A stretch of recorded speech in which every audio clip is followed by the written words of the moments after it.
I'm sorry to say this, but your code sucks. It's beyond salvation. You can just hold down the shift key and click delete while you're marking the folder in Explorer or something. That it's beyond salvation. And more interestingly, it's not your fault. You see, back in the 60s, Rich and Kernighan needed a programming language that was high level, relatively speaking, towards assembly, but still low level enough to be able to create drivers for hardware and things like that. So they created C, and they added semicolon and braces and square brackets and all of these weird characters as an integral part of the programming language, forcing us to click like shift delete no spash boom bro until you get like, I don't know, multiple sclerosis in your hand or something for simply coding. However, more importantly, they created an imperative programming language. Now, to understand the difference between an imperative programming language and a declarative programming language, I'm going to create an HTTP endpoint. I'm actually doing it in parallel in another video, which I'm mixing into this one, as you can see on the screen now. And I'm going to create an HTTP GET endpoint in Hyperlambda with optional paging, allowing you to retrieve items from a database, right? And I've done this exercise a million times with different types of code, sending emails, invoking third-party HTTP endpoints, you know, all database-related stuff, whatever that is, everything literally. And the results are consistently the same, right?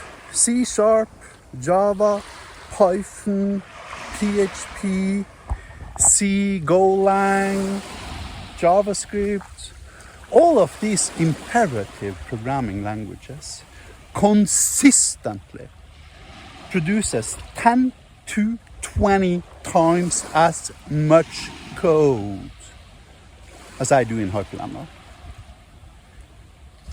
Now,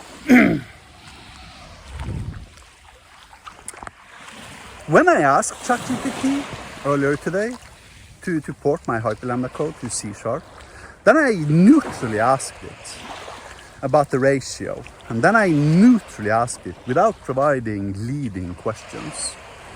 Which of these two programming languages are more scalable, more easily maintainable, which contains the least amounts of technical debt, which language provides the highest amount of productivity, etc., etc.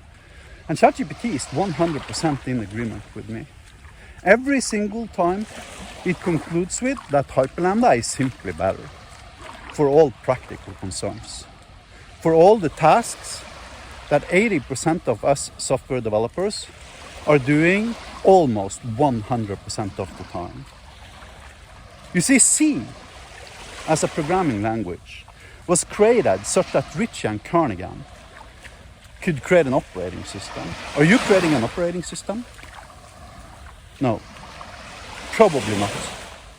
There's like an 80% statistical probability of that 80% of your code is simple CRUD code wrapping a database, where the 20 remaining percent are like third-party HTTP invocations and possibly sending the occasional email every now and then. Why? Because we, most of us, 80% of us, works for companies who have software development as a secondary function.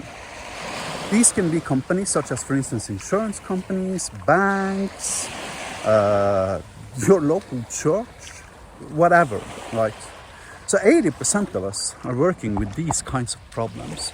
So we don't need the ability to create network drivers or graphic card drivers or any of that stuff C was created for. Now, 30 years ago, Microsoft and Sun Microsystems and all of these guys kind of like understood that, hey man, we're not building operating systems, we've got to create simple languages. But instead of changing the paradigm that we were using, which was imperative programming.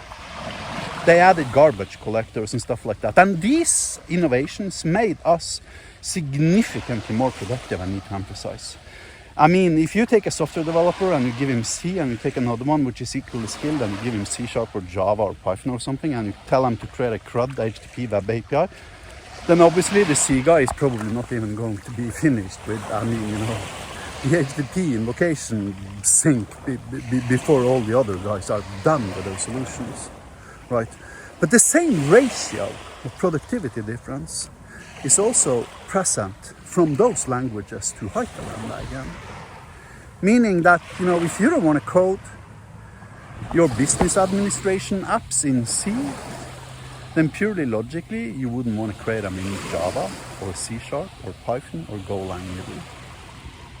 Because the same ratio of difference, in fact, is much larger, exists from those languages to Hyperlambda that exists from those languages to C again.